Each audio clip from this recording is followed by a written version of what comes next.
Good morning, everyone! Say hello, good morning! Tapos na siya maligo, mga people.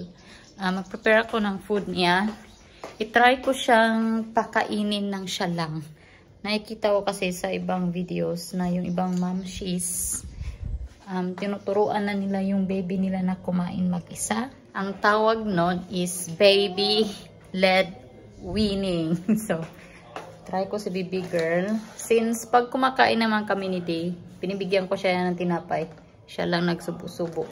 Hindi naman siya nabilaukan.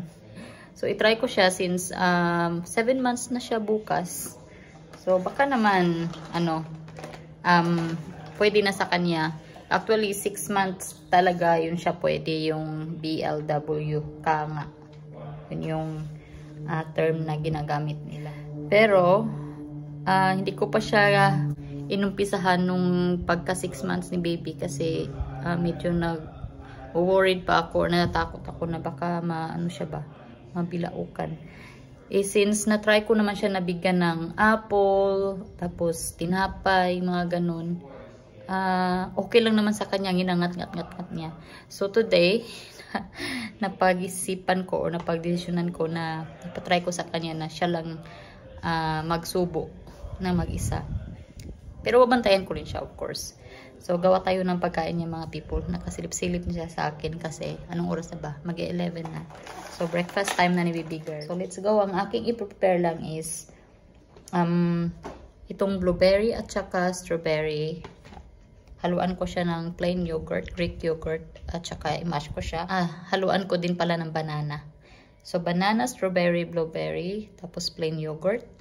And then, i-mash ko siya and lagyan ko siya ng apple. Tapos, magprito ako ng egg. So, yun yung ipapakain natin sa kanya, mga people. So, let's go. Ang lamig dito. Mahangin na. Tsaka, sobrang lamig na ng hangin. Pero, yan. Nakasleeveless pa rin. What to do? Kaya lang naman.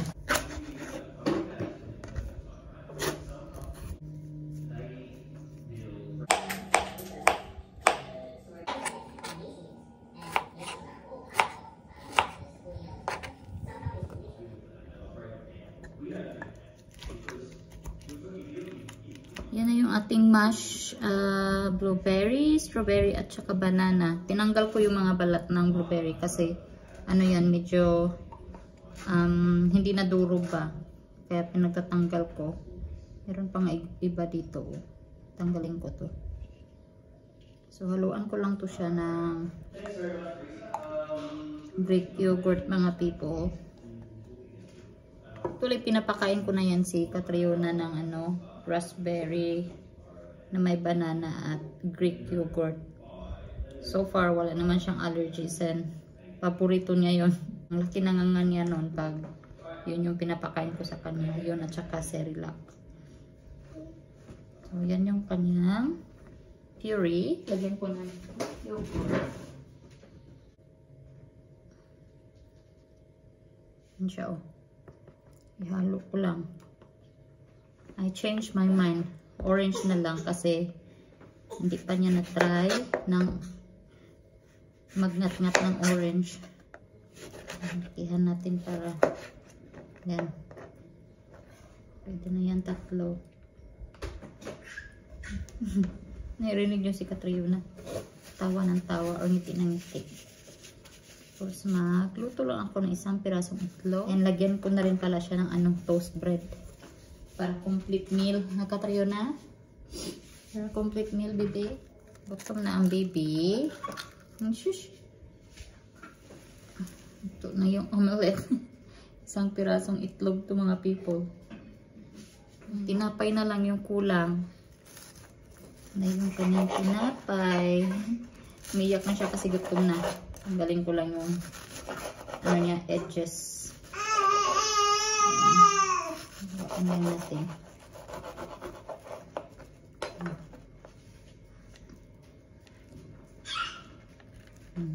Ito na yung kanyang food. Tingnan siya. Nagugutom na yan. Ready ka na, baby girl? Ha? Gutom na to eh. Oh, mait na ikaw. Oh, ready na ang baby. Ito na oh, food mo oh.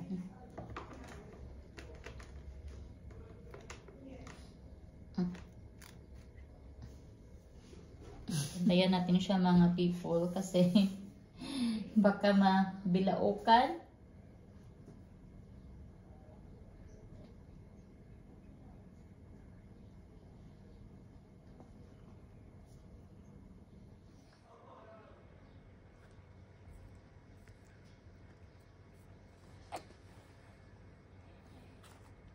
Hindi yummy? Unang kinuha, tinapay. Mana talaga sa nanay. Mukhang tinapay. Ah, bibi. Mukha man ikaw tinapay, uy.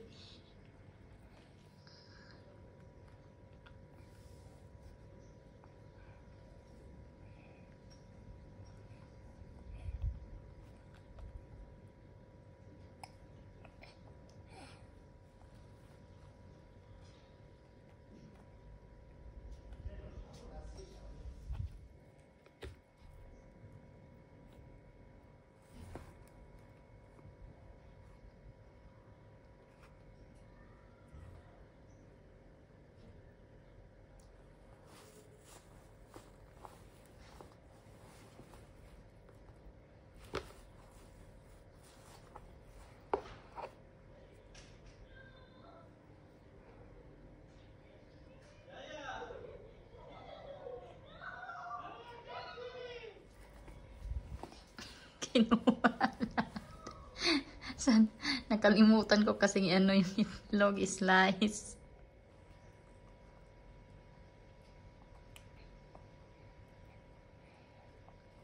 Chit yum yum. Dapat kasi inano ko yung itlog. Strips ba?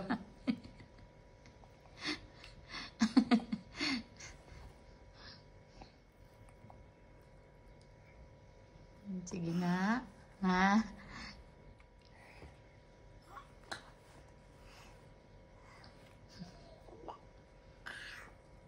Ganyan siya pag medyo nabilaukan siya.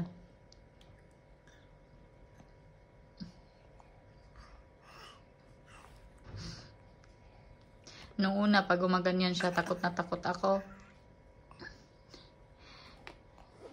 Ayan oh.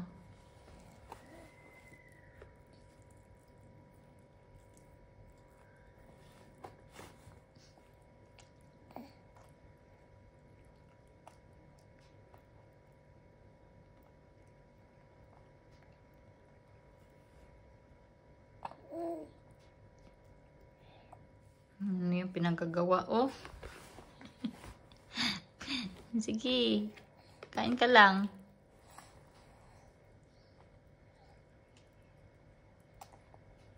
Ang bigay ko sa'yo. Nahirapan man siyang kunin. Hoy! Madulas, baby girl. Akin na. Asa na? Asa na? Diyan? Tingin. May itlog pa pala.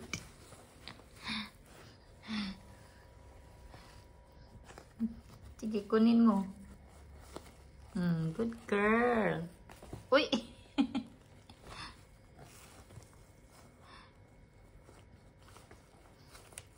Magagalit to.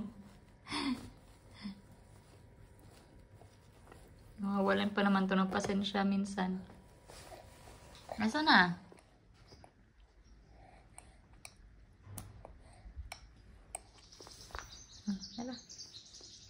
Hala, dali. Tinapay na muna sa kanya muna. Yan o, subo ikaw o. Lagyan ni mama yung kutsara. Ayan, subo ikaw.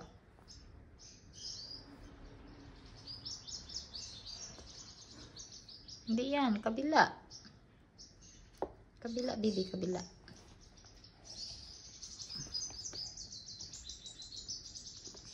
Ayan.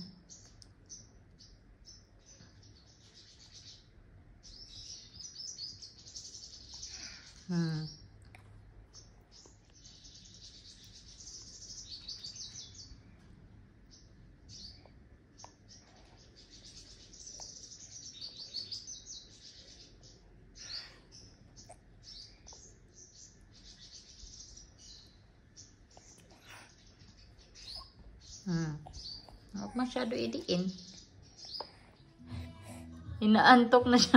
People, umiiyak na siya. Inaantok. Habang kumakain, inaantok na siya.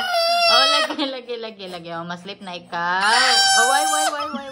Naabutan ng antok, mga people. Nagalit na siya. Naiyak na siya. Sana yung tira mo? Yung tira niya, oh.